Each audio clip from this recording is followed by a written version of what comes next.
CAA citizenship amendment act राष्ट्रपति के मंजूरी मिलने के बाद से देश में लागू हो गया है। शाहीन बाग में 3 महीने तक सड़कें ब्लॉक रही। देश के विभिन्न हिस्सों में जगह जगह धरना प्रदर्शन हुए। मैं तो सबसे पहले आपके चैनल को मैं बहुत बधाई देना चाहता हूँ। कई मुद्दे पर अपनी बात को सोशल मीडिया में रखा है। जिस तरह से देश में भ्रामक फैलाया जा रहा है, खास करके मुस्लिम भाइयों लोगों को, कि ये नागरिकता का जो ढांचा तैयार किया गया है, इसमें नागरिकता किसी का जानने का कहीं सवाल ही नहीं। CAA जो है, ये पाकिस्तान, अफगानिस्तान, बांग्लादेश 31 दिसंबर 2014 तक जो लोग यहाँ आए, उनको नागरिकता देने का प्रमाण पत्र है। जय श्री राम। आप सभी को नमस्कार। मैं देवेश तिवारी पुनः आप सभी का स्वागत करता हूँ अपने चैनल पे। आज के वार्ता के लिए हमारे साथ मौजूद है श्रीमान अवनीश जी। आप राष्ट्रीय स्वयं सेवक संघ नई दिल्ली नगर के संपर्क प्रमुख हैं। पूर्व में आप भारतीय जनता पार्टी, राष्ट्रीय किसान मोर्चा और में विविध दायित्वों पे अपना निर्वहन कर चुके हैं। स्वागत है भाई साहब आपका हमारे चैनल में। नमस्कार। कैसे हैं आप? बहुत बढ़िया, आपका आशीर्वाद है। और आपने आशीर्वाद तो परमात्मा का है, प्रभु का है। आप लोग का भी, सोशल मीडिया का भी आशीर्वाद है। कैसे है? ठीक है सब? बढ़िया है। दिल्ली की राजनीतिक माहौल बढ़ा हुआ है।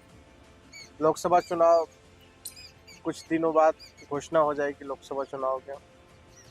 इसी बीच 11 मार्च को, आज से 3 दिन पहले, CAA सिटीजनशिप अमेंडमेंट एक्ट राष्ट्रपति के मंजूरी मिलने के बाद से देश में लागू हो गया है। CAA को लेके जैसा हमने देखा था कि 2019 में दिसंबर में जब ये पार्लियामेंट से पास हुआ था, उस समय जो तमाम विपक्षी पार्टियां के लोग हैं, नेता हैं, उन्होंने किस तरह से एक नया प्रयोग देश के अंदर लेके आया था।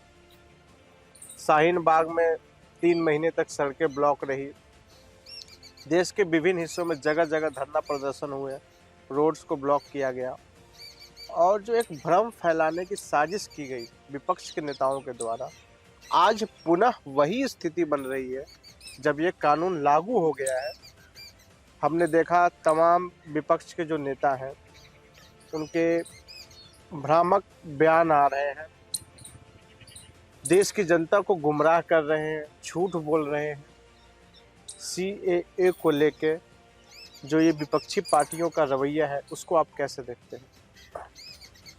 मैं तो सबसे पहले आपके चैनल को मैं बहुत बधाई देना चाहता हूँ कि आपने ऐसे कई मुद्दे पर अपनी बात को सोशल मीडिया में रखा है, और इतना बढ़िया से सोशल मीडिया में रखा है जो काबिल तारीफ़ है। किसान आंदोलन हुआ, चाहे से भी कितने कृषि पर भी आपने बड़ा अच्छा चैनल पर आप लोगों ने लोगों का व्यू पूछा, हमसे ये पूछा, हमने बताया।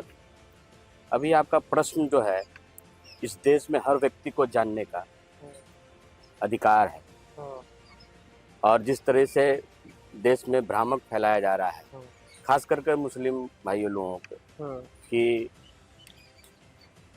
ये नागरिकता जो है हमारे लिए ठीक नहीं है। जबकि इस नागरिकता में सबसे बड़ी बात है कि ये नागरिकता का जो ढांचा तैयार किया गया है, इसमें नागरिकता किसी का जानने का कहीं सवाल ही नहीं।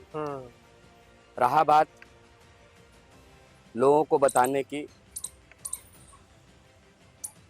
कि जिस तरीके से CAA लाया गया, CAA जो है, ये पाकिस्तान, अफगानिस्तान, बांग्लादेश से जो धार्मिक प्रताड़ित लोग थे, जिसमें आपको हिंदू भी हैं, बौद्ध भी हैं, क्रिश्चियन भी हैं, सिख भी हैं, जैन भी हैं, ये लोग जो बिना प्रमाण पत्र के भारत में घुसे, भारत में आए प्रताड़ित होके, 31 दिसंबर 2014 तक जो लोग यहाँ आए, उनको नागरिकता देने का प्रमाण पत्र है कि आप हमारे देश में रहिए, सुख चैन से रहिए।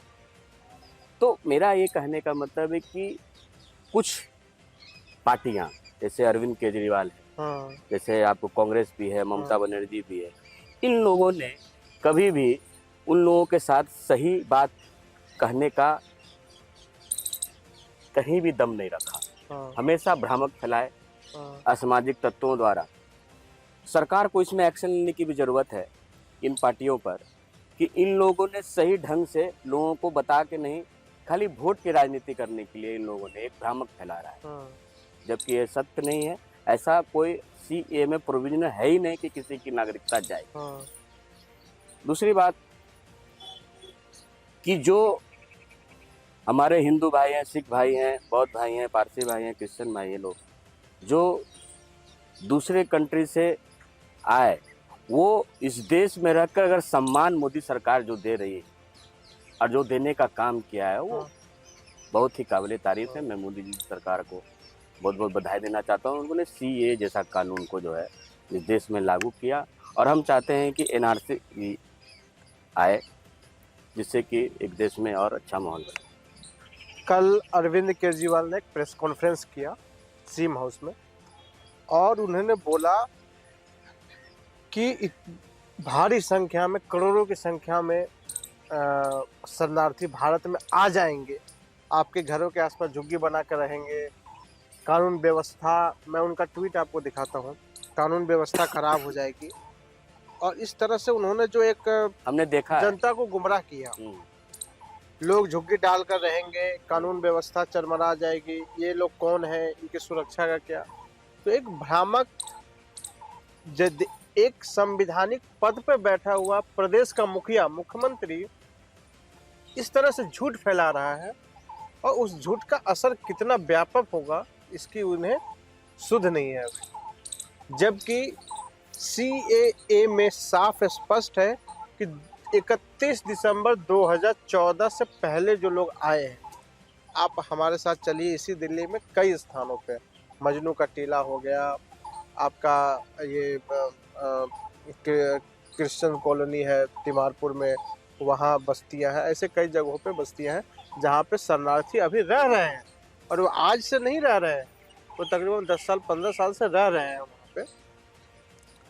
इसके बावजूद अरविंद केजरीवाल इतना भ्रम फैला रहे हैं, दिल्ली की जनता को गुमराह कर रहे हैं। देखिए, अरविंद केजरीवाल की ही बात नहीं है, ये ममता बनर्जी की भी बात है, कांग्रेस की भी बात है। इन लोगों ने कभी भी जो है आपको रोहिंग्या पर बोला नहीं बोला, कभी भी घुसपैठिया बांग्लादेशियों पे बोला नहीं बोला। ये सिर्फ वोट की तुष्टीकरण, वोट की राजनीति करने के लिए, खास करके मुस्लिम भाइयों को भड़काने के लिए एक भ्रामक देश में माहौल पैदा करते हैं, जबकि ये सत्य नहीं है। इन लोगों ने कभी भी रोहिंग्या के बारे में, घुसपैठिया बांग्लादेशी के बारे में, अफगानियों के बारे में, जो यहाँ आके अब व्यवस्था फैला रहे हैं, उसके बारे में कभी बोलने के लिए गुरेज भी नहीं किया। समझे? ये सिर्फ वोट की राजनीति है। वैसे अभी दिल्ली में चुनाव होने जा रहे हैं लोकसभा के, भारतीय जनता पार्टी ने अपने 7 उम्मीदवार घोषित कर दिए हैं, और एक बड़ा मैसेज दिया है कार्यकर्ताओं के लिए। जो 3 महामंत्री थे दिल्ली प्रदेश के, और 1 मंत्री बहन सुषमा बासुरी स्वराज जी, उनको टिकट मिला है। दूसरी तरफ आप देखें, आम आदमी पार्टी ने भी अपनी टिकट अनाउंस कर दी है, और जो उनका गठबंधन है कांग्रेस के साथ, कांग्रेस ने अभी टिकट अनाउंस नहीं किया है। इंडी, एक तरफ इंडी गठबंधन है, दूसरी तरफ भारतीय जनता पार्टी। आगामी चुनाव को आप कैसे देखते हैं लोकसभा? देखिए, मोदी जी की सरकार ने अभी इन 10 सालों में जितना काम किया है वो देश की जनता देख रही है, देश की जनता समझ रही है, और काम आपको सामने दिख रहा है। जनता मोदी जी के पक्ष में है, और आम आदमी पार्टी मोदी जी के लहर में खत्म हो जाएगी, जमानत जब्त हो जाएंगे इनके 7 सीट पर।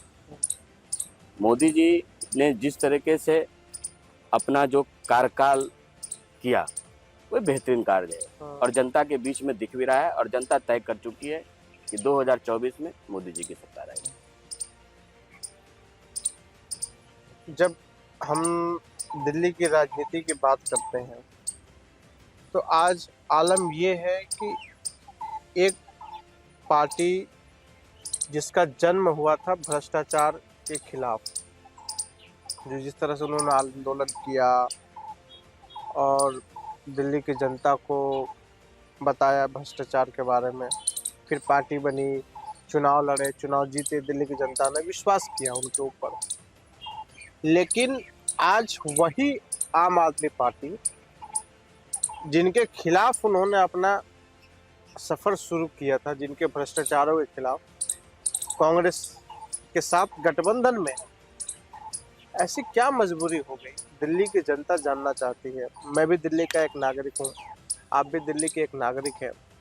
दिल्ली की जनता जानना चाहती है कि ऐसी क्या मजबूरी हो गई अरविंद केजरीवाल की और आम आदमी पार्टी की, कि जिसका जन्म ही कांग्रेस के भ्रष्टाचारों के खिलाफ हुआ था, आज उसी के साथ उनको गठबंधन करके इसी दिल्ली में चुनाव लड़ना पड़ रहा है। देखिए, मैं तो बात करना चाह रहा हूँ, मैं असली मुद्दा है वोट की राजनीति। अरविंद केजरीवाल जो भ्रष्टाचार के खिलाफ आंदोलन खड़ा किए, आपका क्या नाम थे, हमारे नेताजी थे अन्ना हजारे, कंधा पर रख के गोली चलाया, उनका आंदोलन को अपने हाईजैक कर लिया। इन लोगों ने एक बड़ी ही टारगेटेड व्यू बना के चला था। ये लोग क्या करते थे, एक भ्रष्टाचार आंदोलन, शीला दीक्षित उसमें मुख्यमंत्री थी, एक पर्ची लेके आते थे बीपी हाउस कंस्ट्रक्शन क्लब में, आज उनको जेल भेज दूंगा, आज जेल भी नहीं भेज पाए। ये भ्रष्टाचार का जो आंदोलन शुरू किए थे, ये भ्रष्टाचार के आरोप इनके ऊपर कितने हैं आज आप देख सकते हैं। कई घोटालों का सरदार अरविंद केजरीवाल, इनके कई मंत्री जेल में है, सांसद जेल में है। अब इनके आलीशान महल को देख लीजिए, इनके बाथरूम को देख लीजिए, इनके पर्दे देख लीजिए। इन्होंने बोला मैं बॉडीगार्ड नहीं लूंगा, बॉडीगार्डों की लंबी फहरिस्त है। इन्होंने कहा घर नहीं लूंगा, घर की लंबी फहरिस्त है। इन्होंने कहा बच्चों की कसम मैं गाड़ी नहीं लूंगा, लंबी फहरिस्त है भैया। तो भ्रष्टाचार जिन्होंने आंदोलन को शुरू किया था, वो भ्रष्टाचार के खुद किरदार है। तो ऐसे अरविंद केजरीवाल और कांग्रेस तो 60 साल तक इस देश में भ्रष्टाचार का इनके पिताजी के रूप में काम किए हैं। ये दोनों मिली जुली सरकार चला रहे हैं और ये देश की जनता को लूटना चाह रहे हैं फिर से दोबारा, जो अब कतई संभव नहीं है मोदी जी की सरकार। दिल्ली की जनता को आप क्या संदेश देना चाहते हैं? दिल्ली की जनता को मैं क्या संदेश दूंगा? लोकसभा चुनाव के मद्देनजर, लोकसभा चुनाव में तो दिल्ली की जनता खुद समझदार है। दिल्ली की भोली भाली जनता देख रही है कि कैसे इन्होंने आयुष्मान जैसे योजना को यहाँ लागू नहीं होने दिया, समझे। तो इस तरीके से दिल्ली की जनता को आप बरगला नहीं सकते। पढ़ी लिखी शिक्षित है दिल्ली की जनता, इस बार इनको सबक सिखाएगी। 7 सीट इनके जमानत जब्त हो जाएंगे। मोदी जी की सरकार 2024 में फिर से दोबारा आएगी और एक नया विकसित भारत का सपना जो हम लोगों ने देखा है, वो विकसित भारत बनेगा। 2047 का हम लोग का जो व्यू है, 2047 में भारत पूरी दुनिया का विकसित भारत बनेगा, ये हमारा पूर्ण विश्वास है। बिल्कुल, बहुत बहुत धन्यवाद भाई साहब आपका, आपने अपना बहुमूल्य समय दिया, एक सार्थक चर्चा हुई। हम आशा करते हैं पुनः आपसे मुलाकात होगी नए विषयों को लेके, नई चीज़ों को लेके। तब तक के लिए बहुत बहुत धन्यवाद। आपको हमारी ये चर्चा कैसे लगी कृपया कमेंट करके बताएं। तब तक के लिए जय हिंद, भारत माता की जय, नमस्कार।